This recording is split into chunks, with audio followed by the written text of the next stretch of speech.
Yeah, I'll just put my phone away for a second. Yeah. Okay. Can we start off with your name, your pronouns, what college you're in, and what your major is?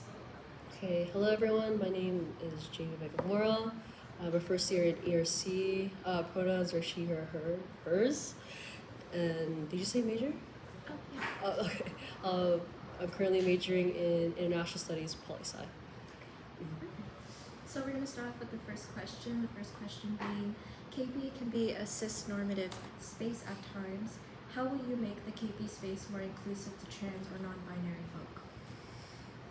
Just like in general, like inclusivity. Yes. So I know like that all GBMs, hopefully all GBMs, like we always go through community guidelines and just like really emphasizing, like using like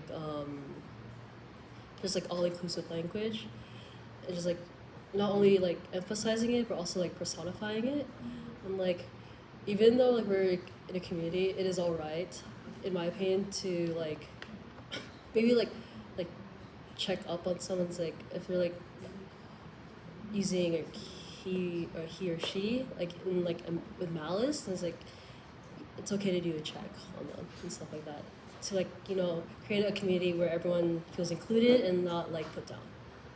Yeah.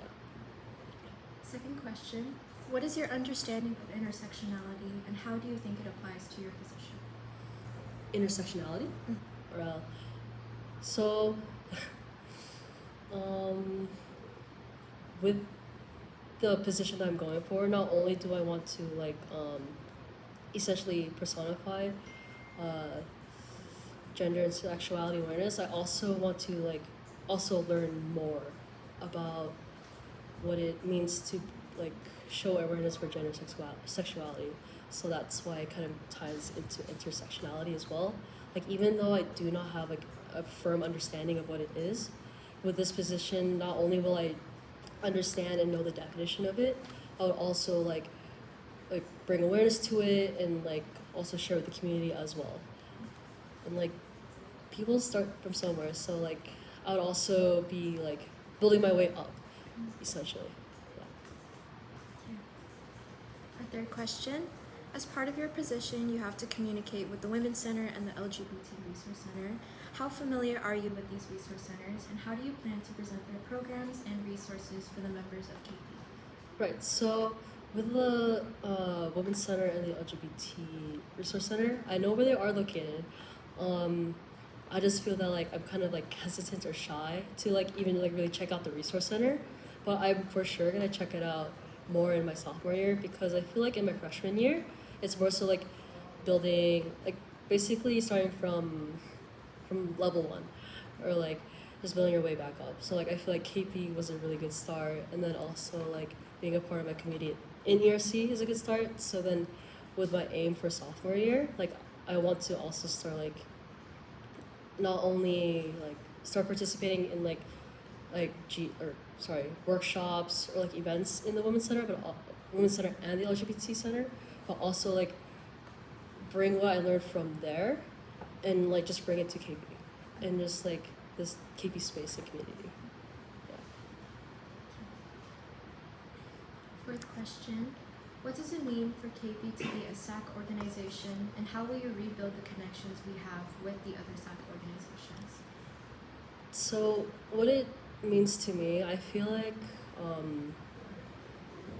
in simple terms, it just means that like not only are the students I guess are recognized like culturally, but like also the school recognizes it as well. Like not only KP, there's also like our other cultural organizations, and within SAC, not only like even though we're like kind of like our standalone like cultural organization, we could like it'll also like invite like more of a sense of community with the other cultural organizations, and also like open up opportunities to like collaborate with them in like bigger projects to like not only possibly bring up one community, but like also bring up the other communities in the SAC. And the last question, within your position, you are a part of a pillar consisting of both the community activism advocate and the social awareness coordinator. How will you collaborate and communicate with your pillar in order to build an inclusive and equitable space within KB? Yeah, I feel like working together and not like, like on your own lane, like can do so much, especially with like the political pillar. Like, in a sense, the political pillar is there to spread awareness of both like social awareness, like what's going on in our community and what's going on in the Philippines, and like other smaller subsidized um, sections more so groups, and like we could also like shed light on ideas and thoughts that aren't really as exposed or like emphasized or like taught in like normal courses or in the classroom. Just bring it to like this community as well. Yeah. Perfect. So we are done with the required 5 questions. Do I give them the option or the other? Yeah, we have Since we have time, do you want to answer an additional question? Yeah. Okay, perfect. So besides PAW and PAD and political workshops, are there any new events that you are probably interested in programming or hosting?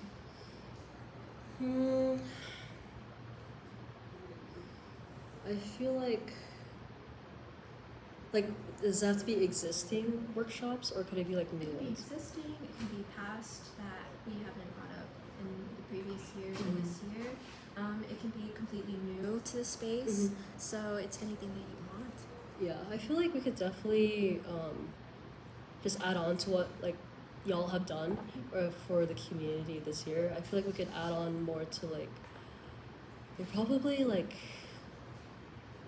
off-campus opportunities to like that really like emphasize and personify like social awareness for the Philippines, like gender and sexuality, and just social activism as well. And like I would say like I know it's like on the individual for them to like come in and like participate like essentially like more social I wouldn't say like GBMs, like social events. Like I know that it may or may not happen. I'm sorry if I'm not like caught up. But, like I know like there's a spike ball tournament. I thought that was really cool, and then essentially like picnic and like just essentially events that really like hone in on like our KP community and like just getting to know more people in our community that we've never really get to talk to, stuff like that. Yeah. What political issues or issues of justice do you really care about? How will you work to educate the community about or deconstruct these issues? So whether it may like be on or off topic, I know there will be like a workshop or a talk about like current events like Palestine and Gaza, but like we could also bring up like past events. Like it may be like I'm not like I don't mean to like say this with any bad words or intentions. It's just I'm just kind of like everywhere. Like I'm saying it ugly, but like bringing back up and like trying to look back in like tensions with like Russia and Ukraine, because there are social workers like Filipino social workers and like Southeast Asian social workers who work in like Ukraine and even possibly Russia that like are like possibly like forgotten in a sense. And like if you want to stay within like the Southeast Asian sphere, we can also like bring up talks of like how social workers and like because I know recently there's been some like problems with social workers and pregnancy and like abortions and stuff like that, and like things that they can't do, and like what the government could do but isn't technically doing anything. Just bringing awareness essentially.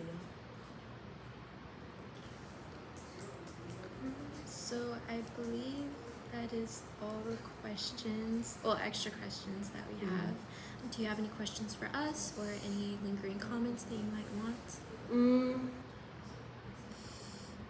I do, but I kind of want to like I don't want to make it like very formal. It's like, oh, I want like specific you to answers, but like just like for open conversation, like like for like possibly like returning officers or just like people in the community, like what essentially is like in addition to the events that we're doing now, like what else could we like do for next year to like kind of like bring in like cohesion into our community and stuff like that, especially with our incoming like freshmen and transfers and stuff like that.